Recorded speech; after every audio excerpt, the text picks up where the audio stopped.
haddaba bini aadmigu sidiisaba wuxuu iska jecel yahay wixii ka qarsoon inuu baadi doono inaynu caalam ilana nool oo caalamkan inagu weheliya inaynu jaahil ka ahaano nolosheennana raad badan ku leh taasi waxay noqonaysaa xisaab xumo waana ta keenaysa bini aadmiga badankooda marka la yidhaahdo jin baa laga sheekaynayaa inay u soo heemaan oo ay jeclaystaan inay mawduuca wax ka maqlaan sababta oo ah waa baahi noloshooda ku abuuran weeye waa waxay rabaan inay wax ka ogaadaan caalamkan aynu la noolahay iyo gaaladuna jaamacado madax bannaan ayaabay u samaysteen iyo daraasado ay ku baadi doonaan jinka iyo maxaanku idhaha shaydaanka iyo waxaa marka dambe waa ta la gasha jaamacadahaas inay cilmu sixirka iyo talaasimta iyo awfaaqda iyo waxa ay isticmaalaan sixiroolayaashu in la irkado oo dabadeedna shayaadiinta sidaa lagula xidhiidho demonology ayay yidhaahdaan cilmiga lagu baadi doono barashada jinka iyo sixirka demonology ayay yidhaahdaan innagoo islaama oo qur-aanka kariimkii intaasoo jeer uu ka hadlay caalam aljinna waxaa laga yaabaa cidda aqoon rasmiya u lihi inay yar tahay wax badan ayay raad ku leeyihiin dhulkeennan oo bini aadmiga weliba qayb ka mid ah ay dhibaato ugu hayaan oo ay u lugooyaan ama caqiidadoodaba ay uga fasahadiyaan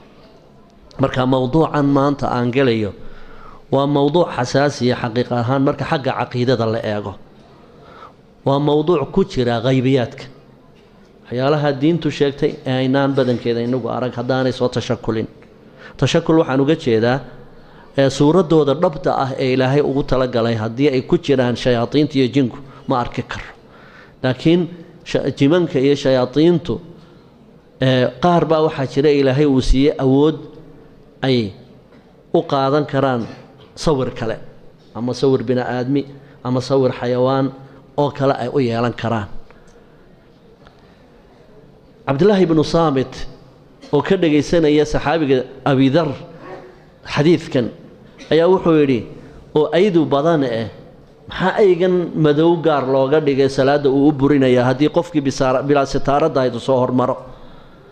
markaasaa wuxuu yidhi abudar nafsa su'aal ayaa nebiga weydiiyey oo aan ku yidhi nebi allow maxaa looga soocay aygan madow ayada kale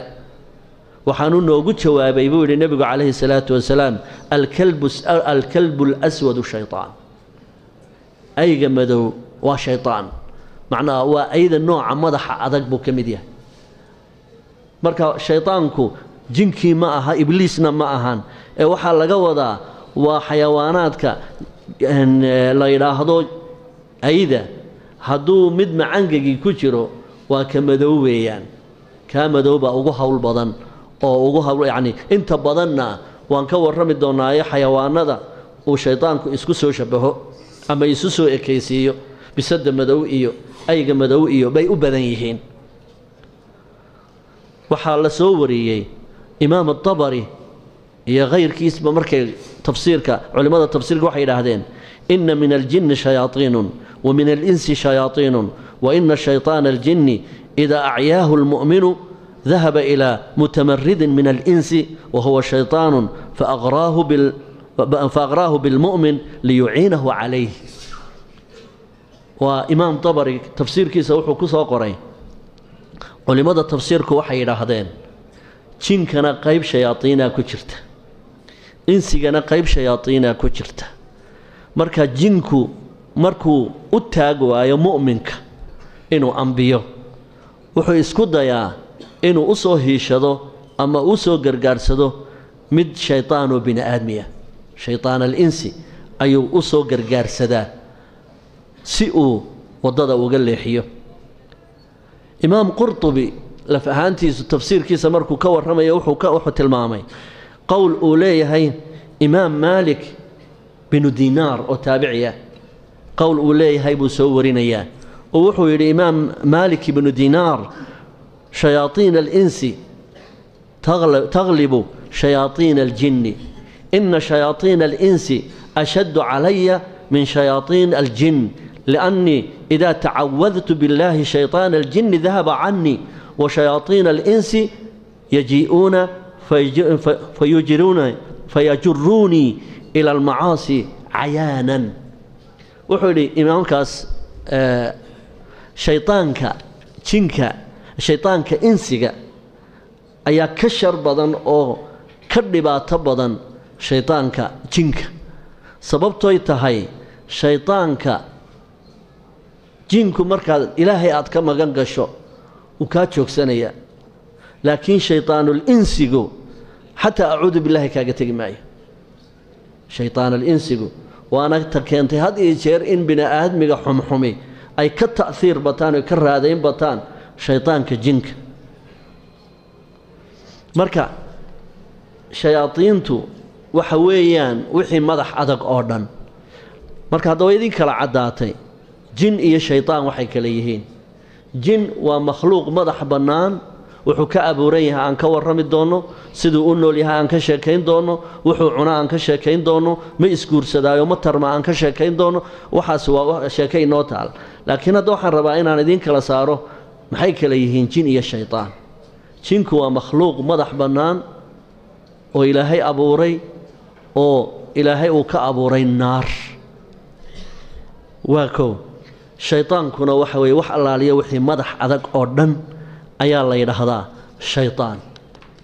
hadaba waxaan isweydiinaynaa ma macna ibliis ibliis oo maxaa tahay ibliis xaqiiqatan culimadu way isku khilaafaan laakiin qowlka ugu raajaxsan waxa weeyaan ibliisku inuu yahay bahda jinka inuu kamid yahay illa ibliisa kaana min aljinni ففسق عن أمر ربه مخلوقا إبليس لا يراهدو إرجع أصل كيسوا من أبلسنا معناه هذا وحوي وقوستي محو كقوستي نحريست الله كقوستي وأمرك إلهي كعاسيي عصيان كي وجوه الرئيس سماذا كدع إبليس بالها عصيان كي وجوه الرئيس دول كدعنا إن النبي آدم كي ولالك دلي أيالها marka hada al-iblis alladhi 'asa Allah tabaaraka wa ta'ala waxa la yiraahdaa markii hore culimada tafaasiirtu inkastoo wax daliila oo ahadiith ama aayad cadeynaya aanan arkin haddana culimada tafsiirku inta badan waxay yiraahdaan ninkan iblis la yiraahdaa markii uu la noolaa malaa'ikta ee samada kula noolaa ee uu ilaahay caabudi jiray magaciisa waxa la oran jiray Azaazil عزازيل ومعنى هذا أودق ما بيراهدان عبد الله مقع سولها قبل عصيانه علم بدن نوالها عابد نوالها عالم كان ولا نولا مركي أو عصيان كالليمي وحي كدن بيي وحوقاتي مقع إبليس إلا إبليس كان من الجن مركع علماء قاركود وحي قبان إبليس وحوها فردي كم من ملائكته وانا قول لغا راجحسن yahay isaga laftiisa markaynu ka waramayno noloshiisa sidoo uu nool yahay marka uu doonayo inuu istifaaco ee qiyaasta faasidka oo qaadanayo ana khayru minhu khalaqtani min nar wa khalaqtahu min tin saaso oran doona iblis maxaad u sujuudi weyday wuxuu oranayaa ma sujuudayo sababtoo ay tahay dhoobadana aad tiri u sujuud ana ka fadli badan oo saad uga fadli badan tahay khalaqtani min naarin wa khalaqtahu min tiin marka waxaad arki doontaan kutubta tafaasiirta qaar aan sax ahayn oo oran doona ibliis uu seegay oo carabka ka boobay wuxuu rabay inuu yiraahdo khalaqtani min nuurin wa khalaqtahu min tiin marka carabka ka boobay bay yiraahdeen laakiin inta soo jeer 7 jeer bay ku soo noqotay quraanka kariimka isagoo uu leeyahay khalaqtani min naarin وخلقته من طين هادو مر عرب كبوبي لبا جير عرب كبوبي 7 jeer ما boobeen marka ibliis isaguna ma dafirsanaa asalkiisu inuu naar ka samaysan yahay quraankuna uu cadeynaya marka ibliisku waa xubin kamid ah makhluuqaadka jinka sida suuratul kahfi ku cad حسن البصري رحمة الله عليه إمامك ويننا وحوليه شيء إبليسكو دقيقة جده ملائكة ما من نغنين oo isku dhaqanba maaha ibliiska iyo malaa'igtu laa yacsuuna allaha maa amarahum wayafcaluuna maa yu'maruun sifada malaa'igtu waxa weeye inaanay amarka ilaahay diidin abadan abadan weligeedba intay malaa'igi jirtay ilaahay uumay malag amarka ilaahay diiday lama arag laakiin hada alibliis ashariir isagoo amarka ilaahay uu ka hor yimi isku abuurna ma aho midna nuur bay ka samaysantahay sida xadiidka rasuulkeenu tilmaami doono midna naar buu ka samaysan yahay marka abuur ahaan iyo dhaqan ahaan isku midba ma ahan oo ibliisku inuu wax cunaan sheegi doonaa inuu tarmaan sheegi doonaa inuu dhadig iyo labood leeyahan sheegi doonaa laakiin malaa'igtu waxna ma cunto waxna ma cabto mana taranto idama ilaahay bay ku abuurantaa kun fayakuunu bay ku abuurantaa cadadkeeduna wax la koobi kara maaha cadadkeeduna malaa'igta rabbi wax la koobi karo ma ahan marka saddexduba siday u abuurayeen bini aadmiga iyo malaa'igta iyo jinku abuurtooda waan ka hadli doonaa axaadiidta rasuulka ee ka hadasha marka haddaba waxaynu eegi doonaa jinka makhluuqan jinka la yidhaahdo qur-aanka kariimkii imise jeer buu magacaa isticmaalay jin qur-aanka kariimkii 22 jeer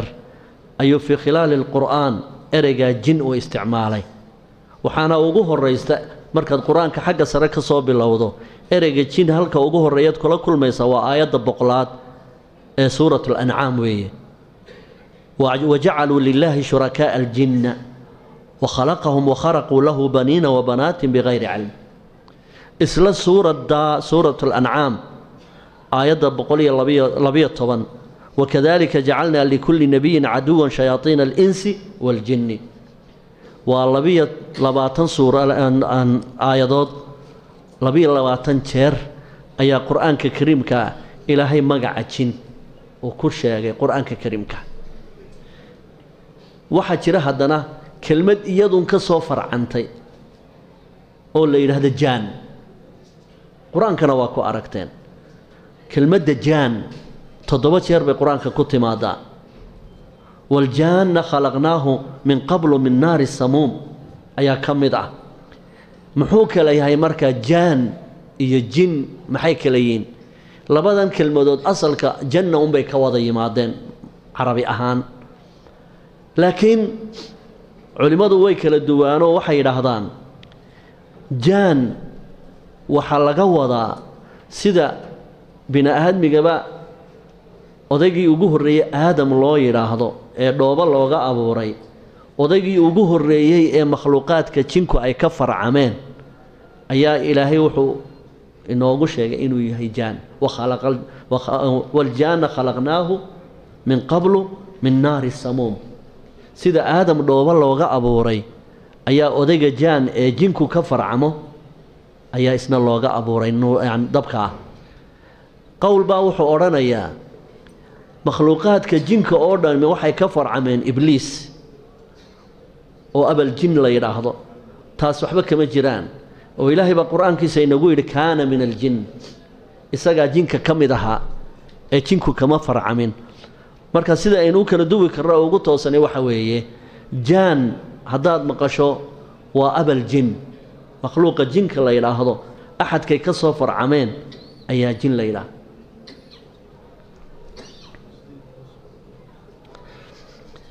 waa kow marka haddaba waxaa jira asmaa' badan iyo makhluuqaad badan oo caalamkaa inaga qarsoon ah oo magacyo leh intooda faraha badanna waxna sahoo cad oo qur'aanka iyo xadiidka ah lama hayo laakiin wada dhaqanka bini aadmiga iyo jinku ay caalamkan ku wada dhaqmeen iyo xidhiidho badan oo bini aadmiga iyo jinka wada dhex maray darteed ayaa asmaa' fara badan oo bini aadmigu ula baxeen makhluuqaadka jinka qaar ka mid ah ayaa jira waxaana la yidhaahdaa asmaa'da shayaadiinta ama jinka ee axaadiidta rasuulku sheegtay hal mid kaliyon baa ka asaxay sida imaamu shaatibi maxaanku dhaha shinqiiti uu yani kitaabkiisa adwaa albayaan uu ku sheegi doono inta kale asmaa ah waa bini aadmigu istilaaxay samaysteen asmaa'da kale ee jinka loola baxo bini aadmigu istilaax ay samaysteen weeye marka haddaad kutubaha caalamul jinka ka sheekaynaya aada guda gasho waxaad arki doontaa makhluuq jinka ka mid ah oo la yidhaahdo qawl baa la yidhaahdaa waa makhluuq inta badan meelaha cidlada ah buu ku nool yahay waxaanu qaaliban weeraraa habeenkiibuu dadka safarka ah hadduu nin keliya yahay safarka ayuu jidka u joogsadaa ama dadka caruurta iyo wax la mid ah ayuu ambiyaa intuu magacooda ugu yeedho dadka reemiyigana in badan way maqleen ilmaha yaree xoolaha la jooga ayaa magaciisa loogu yeedhayaa hebelow baa la odhanayaa dabadeedna ilmihii wuu yeedhayaa sawdkii magaciisa ugu yeedhayuu dabagelayaa aakhirka dambe ama libaax buu afka uga gelinayaa ama habar dugaa kaloo cadow ah ayuu afka uga geliyaa qawl baa la yidhaahdaa safarkana inta badan wuu eegtaa hadduu qofku kelidii yahay lidaalik baa rasuulkeennu calayhi salaatu wasalaam wuxuu inaga nahiyey in qofku kelidii uu safar galo oo yidhi waa qofka kelidii safar galaa waa shaytaan labaduna waa shayaatiin safarka waxaa ugu fiican 3 qof inay safarka galaan oo maalan hadduu mid xanuunsado kii kale hadday laba yihiin ma isagu dul fadhiya qofkan xanuunsaday mise wuu wargayn 3 buu nebigu ka dhigay haddaad safraysaan isku eegta 3 wax ka yar ha ku safrina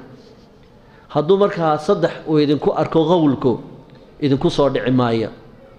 waanu istusaa qofka oo ama muuqaal wuxuu isu tusaa bini'aadmi oo kale shamaxyo wax la mida inta badanna qawlkaasi habeenadii saqda dhexe ayuu wadooyinka istaagaa oo idinka in badan sheekada maqla dadka gawaarida ku safra qaar badan oo gawaarida ay la ridaan oo marka la wareysto la oranayo maxaad gaariga kula qalibay uu leeyahay qof dumarahoo dharka ay xidhantay yaab leeyahay oo wada dhalaalaysa ayuunbaa sidaa ii hormartay dabadeedna ka duubaan isiri waa ila qalimay gaarigii marka wuxuu isku dayaa mar walba inuu qofka halis geliyo waa qawl laakiin meelaha magaalooyinka iyo meelaha kuma noola qawl baa la yidhaahdaa xadiid daciifa mar nabiga la weydiiyey calayhi salaatu wasalaam alghaylaan waa jamcii nebi allow ka waran wuxuu yidhi hum saxaratu ljin haylaankanu ama qawlku waxa weeyaan nooca sixirka yaqaanee jinka ah ayuu ka mid yahay sucaala mid la yidhaah baa jira iyadana lafteedu meelaha dacallada magaalooyinka ayay degtaa inta badanna waxay isu muujisaa qof dumara ayay isu ekaysiisaa meelaha koonayaasha magaalooyinka iyo meelaha deegaanada abay degtaa bini aadmigana waqtiga fiidadowga abay iyo casar gaabadka iyobay soo dhaadhacdaa mararka qaarkood markaasaa bini aadmiga ay istustaa iyadoo qof bini aadmiga isu ekaysiinaysa waxaan xasuustaa hargeysadii hore nin waalaayo meelahan fadhfadhiisan jiray ninkaasi hilib loo ahaa casar kasta gabadh baa u iman jirtay qurux badan hilibka wixii u yaala bay ka iibsan jirtay markii dambe uu cilaaqay sheekadii waa la isla fahmay dabadeedna waa la isku lug daray way kaxaysay waqti fiida marka sida uu isagu ka sheekeeyey waxa ii geysay buu yidhi caalamkeennan aan ahayn oo laydhka ka baxaya iyo waxa la kala mucaashiyo baac mushtariga aanad malaynaynin gurigoodii bay ii geysay marka waxay kula dardaarantay ku tidhi wiil yahow cadceed way kugu soo bixin guriga marka dhowr maalmood buu ka dadaalay inay cadceed ugu soo baxdo maalin dambe ayay hurdadii la tagtay cadceedii baa soo baxday wuxuu arkay isagoo meel gudaafada hurda boggana ay kaga jirto baashan la yidhaha masacagalayda ay kaga jirto wuxuu jiifaa gudaafadaha naasahablo ayuu jiifay halkii ayuu ku waashay ninkii waxaa kaloon xasuustaa 85 haddaan 84 ahayn wiil dhallinyara oo ardaya oo neersanka barta isbitaalkii digfeer ayaa mar uu waxbarashadii ku yara caajisay buu xaggan tarabuunka muqdisho u soo yara kacay digfeer iyo tarabuunkana waxoogaa bay isu jiraan intaanu iftiinkii tarabuunka soo gaadhin baa wuxuu arkay naag cadar aada isugu buufisay deedna wuu cilaaqay iyana way la qaaday waa laysa soo raacay waagaas ninkii garanaya dumarku waxay xidhan jireen kaba la yidhaha qaraafiico waxay ahaayeen kaba xagga hoose qori ah way sanqari jireen oo markay laamida lagu socdo qararac bay odhan jireenoo xagga hoose qori ahayd walaa yadribna biarjulihinna liyuclama maa yukhfiina min siinatihinna si maxaanku idhaahdaa loo eego tallaabadooda iyo akshanka ayaa shaydaanku wuxuu hindisay inuu kaba qoryo ah uu biniaadmiga usoo sameeyo marka intii madowga la soo marayey sanqadha wuu maqlayay wiilku laakiin waxaa islahaa kabihii qaraafiicaha ahaa bay xidhan tahay tarabuunkii marka lagu yimaado tarabuunka waddaa hormarta laydh baa ku xidhan siday u sheekaysanayeen buu hoosta oo lugaheedii eegay deedna wuxuu arkay inay leedahay qoob dameeraad ardaygii wuu sasay waa cararay wuxuu u cararay jihada iyo waqooyiga warshadda caanaha ayaa halkaa kaga soo jeeda inanku waa qayliye waa sasay waa orday koonaha warshadda caanaha oday baa fadhiya garhweyn iska fadhiya alla adeer iga qaba buu ku yidhi markaasuu ku yidhi war maxaad aragtay alla adeer naag qoob dameeraadla baan arkay odaygii show isaga laftiisa isna jina deedna isna intuu qoobkii u soo saaray uu yidhi makanoo kalu ahaa intuu halkaa laabta kaga dhuftay ayuu ku gujiyey oo yidhi cagtanoo kaley lahay yarkii yaraa koomuu galay meeshuna waa dad badani ma socdaan waa meel cidlaa oo halkan maxaanku idhaha isbitaalkii militariga ka xiga halkan warshaddii caanoo laga rawxay baa ka xigta waa meel cidlaa habeenkii oo dhan halkiibuu yarkii uu koomo ku jiray waagii markuu beriyey ayaa ilmihii oo meesha jiifa oo koomo ku jira baa laga qaaday tan haddaba iyadu waa tan had iyo jeer dadka xeebuhu ay koocada u yaqaaniin tan iyagu aynaan saclaad innagu soomaali ahaan waxayna kooca ayaynu dhahnaayo inta badan dadka berbera ku nool yaalaa markay habeenkii xeebaha ay u baxaan way arkaan marka middan koocada la yidhaahdo ama noocan dumarka ah ee u soo banbaxa dadka waxay yidhaahdaan dadkan cilmi baadhista ku sameeya jinka xayawaanka la yidhaahdo addi'bu oo inagu u naqaano af carabi ahaan waraabaha ama dabciga waxa ilaahay awood u siiyey inuu arki karo jinka marka noocan oo kale way is arkaan waanu cunaa waraabuhu jinka noocan oo kale ah isagaa la dagaalamo uu cunaa waxaa jira bay yidhaahdeen qaar jinka ka mid ah oo badaha dhexdooda ka ugaadhsada makhluuqaadka bini aadmiga waa kanaynu inagu u naqaano qaraasina waa budhcadbadeedda marka waxaa jira jin budhcadbadeed ah oo badaha dhexdooda ayay ka qaraabtaan waa wax quwad weyn midabkiisuna wuxuu u egyahay midabka dhagaxaanta badda ee madmadow wuxuuna isku dayaa in maraakiibta yaryar oo kale uu qallibo oo dadka la tuuro ayuu isku dayaa waxaana la yidhaahdaa kaas addahlaab ayay yidhaahdaan waa daydega badda ayay ula baxeen waxaa kaloo jira mid ay ula baxeen ummu sibyaan oo in badanaa maqasheen ummu sibyaan ummu sibyaanku wax kale ma ahan waa nooc makhluuqaadka jinka ka mid ah oo isku daya inuu bini aadmiga dhibaateeyo inta badanna tarantu la dagaalamaa markay u timid xadiidkii saxiixa gabadhii dhabar furanku ku dhacay ay nebiga u soo ashkatootay wuxuu nebigu ku yidhi calayhi salaatu wasalaam innahaa rakda min rakadaati ibliis dhabar furankani wuxuu ka yimaadaa waa jug uu ku sameeyo raximka dumarka ibliisku marka waa nooc ka mida jinka oo taranta bini aadmiga la dagaalama ayaa la yidhaahdaa caruurta yaryarna way istustaa markay caqli yeelato ilaa 4 jir ilaa 5 jir markay yihiin way isu muujisaa iyadoo makhluuqaad u eg ama xayawaan ama dooli ama bisad ama caynkaas caruurta way ka sasisaa dadka waaweynna hurdada ayay kaga siisaa xadiidkii kale saxiixa nabigeenu calayhi salaatu wasalaam waa kii ka warramay ilmaha yari markuu dhasho ibliisku wuu gujiyaa ilaahay nabiyullaahi ciise waa ka badbaadiyey inni waciiduhaa bika wa duriyataha min ashaytaani alrajiim